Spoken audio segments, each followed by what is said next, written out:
यवतमाळ वाशिम लोकसभा मतदारसंघासाठी प्रमोद वर्मा यांची निवडणूक खर्च निरीक्षक म्हणून नियुक्ती झाली। त्यांनी वाशिम जिल्ह्यातील खर्चविषयक कामांचा नुकताच आढावा घेतला।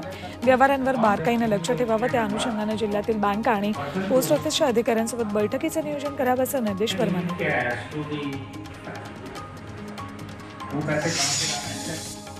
परभणी जिल्ह्यात अवकाळी पावसानं हजेरी लावली। विजेच्या कडकडाटासह सेलू, पाथरी, मानवत तालुक्यात जोरदार पाऊस बरसला। सध्या शेतात हळद आणि गहू काढणी सुरू आहे, त्यामुळे शेतात काढून ठेवलेला शेतमाल भिजल्यानं मोठं नुकसान होण्याची शक्यता आहे।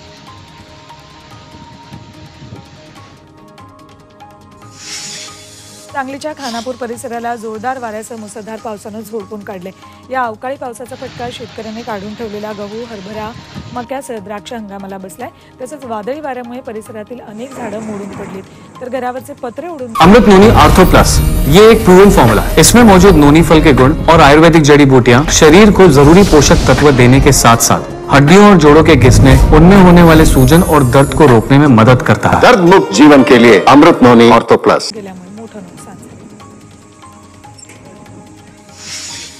नागपूर शहरात सोसाट्याच्या वाऱ्यासह जोरदार अवकाळी पाऊस पडला। दिवसभराच्या अवकाळ्यानंतर जोरदार पाऊस झाला। दरम्यान सोसाट्याच्या वाऱ्यामुळे अनेक ठिकाणी वीजपुरवठा खंडित झाला। कालही जिल्ह्यात काही ठिकाणी पावसाच्या सरी पडल्या होत्या।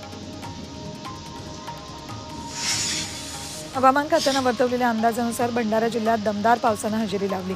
या अवकाळी पावसामुळे भाजीपाला पिकासह शेतपिकांना फटका बसलाय, तर उन्हाळी धान पिकाला पावसाचा फायदा होणार आहे। रंगपंचमी खेळून मित्रांसोबत पोहायला गेलेल्या तरुणाचा सावित्री नदीत बुडून मृत्यू झाला। संतोष फुटाणकर असं या तरुणाचं नाव। रंगपंचमी खेळून तो मित्रांसोबत महाड शहरातल्या सावित्री नदी पात्रात पोहण्यासाठी गेलेला। भिवंडीत भंगाराच्या गोदामाला भीषण आग लागल्यानं गोदाम जळून खाक झाले। अग्निशमन दलाला तातडीनं आग विझवण्यात यश आले, मात्र गोदाम जळून खाक झाल्यानं नुकसान झाले। ही आग कशी लागली हे कळू शकलेलं नाही, तपास सुरू आहे। यवतमाळच्या वणीतल्या लालपुलिया परिसरात कोळसा डेपोला आग लागली। 3 दिवसांपासून ही आग धुमसत होती। एक जेसीबी मशीन देखील आगीच्या विळख्यात सापडले। या आगीत तब्बल 10,000 टन कोळसा जळून खाक झालाय। आग कशामुळे लागली हे अद्याप कळू शकलेलं नाही।